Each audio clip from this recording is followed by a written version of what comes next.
Well, the reason why I'm here and I dare stand in front of you today is because I simply love Jesus. And I want to tell you the story of how God changed my life for the better. And I also want to tell you a story about how RZIM was instrumental to that change, and how our mighty God, our grand weaver, orchestrated everything decades before so that I could also play a role in the story of your beloved Pastor Tom Randall. So I guess the best way to start is by telling you who I was before I met Christ. I was about 8 or 9 or 10 years old when something happened to me in the past that completely separated the boy I was from the man I really wanted to be. It's something that parents here wouldn't want your children to go through. I was molested by a man several times when I was a kid. I don't exactly know how I was able to cope with that emotion, physical abuse, but I do remember thinking to myself that I lost something that was really essential to my being human. And I made two conclusions from that experience. One was that there's no more point trying to live a good and righteous life because I'm scarred and it's irreversible. The second conclusion I made was that I will never tell anyone about what happened to me, the disgusting thing that happened to me. And as long as nobody knows, I'll be fine. I learned that people cannot be trusted, so I cannot tell anyone. But the problem was, I also learned, or started to think, that I could actually do anything, even if I know it's bad or evil. But as long as nobody knows, I'll be okay. And that was going to have a catastrophic effect in my life later on. So that molestation experience became the major thing that defined who I was, and it controlled everything that I thought, the way I felt, and the way I acted. So from that experience, as I matured, I began to think there's no God. It's impossible. And if there's a God, it's impossible that He is a loving God. There's no way. Because He allowed this to happen to me. I thought, I was sent to a Christian school and we were taught that God is a loving God, but I couldn't believe it. He allowed this to happen to me, and I can't love someone I cannot trust. And so I felt that if He didn't care about me, then why would I care about Him? And I thought also that life would be much happier, much more enjoyable, if there was no God to tell me what I could or could not do. But the problem was, I still wanted to look good, and I wanted to look like a very good Christian gentleman. So when I was in high school, I actually used to lead praise and worship. In the morning devotion fellowship, I would do that every day. But the problem was I didn't really believe in God anymore. I just enjoyed the company of the people there. They were good Christians.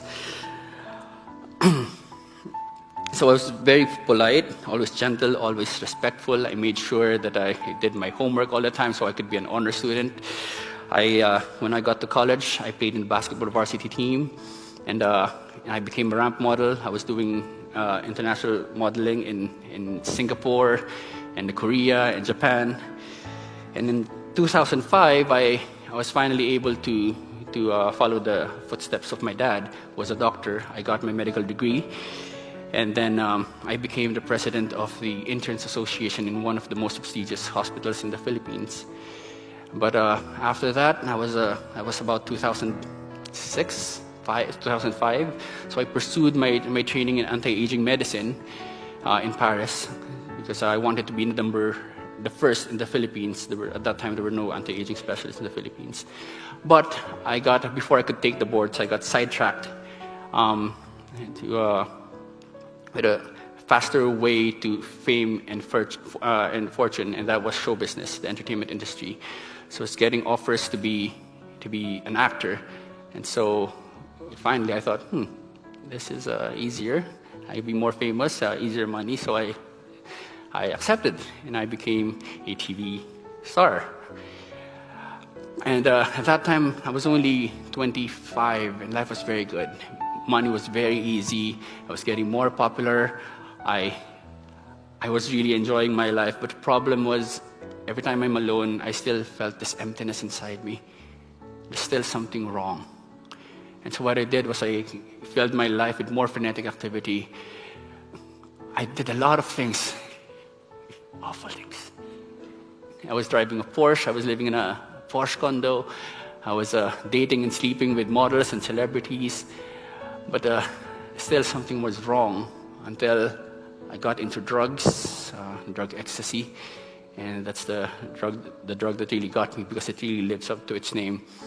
I had a lot of issues. And so by taking ecstasy, I thought, for $20 a day, I could be more self-confident, So I borrowed an identity from drugs, and I would take drugs every morning and evening for many years. But there are other stuff that I did that was really disgusting too. And one of those was I started also videotaping some of my sexual escapades. So that was me before I met Christ. I was self-centered, I was very hedonistic, but I was also broken, and I was really lonely. And so in December 2008, after my best friend's girlfriend confessed to my best friend that we were having an affair, my best friends conspired to destroy me and cut my legs from under me. So what they did was, while one person invited me to a dinner, the other two went to my apartment and got everything they could get.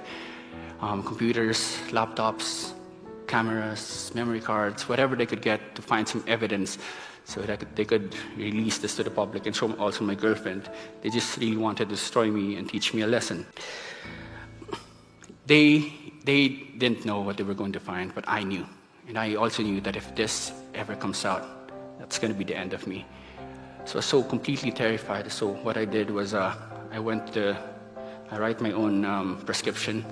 I went to the drugstore. I bought 30 pieces of that sedative volumes, and I downed everything. Sent out my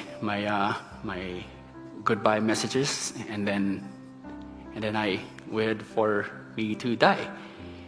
But instead, I woke up 3 days from a coma, and I descended into the psychiatric ward, and seated beside me was my father.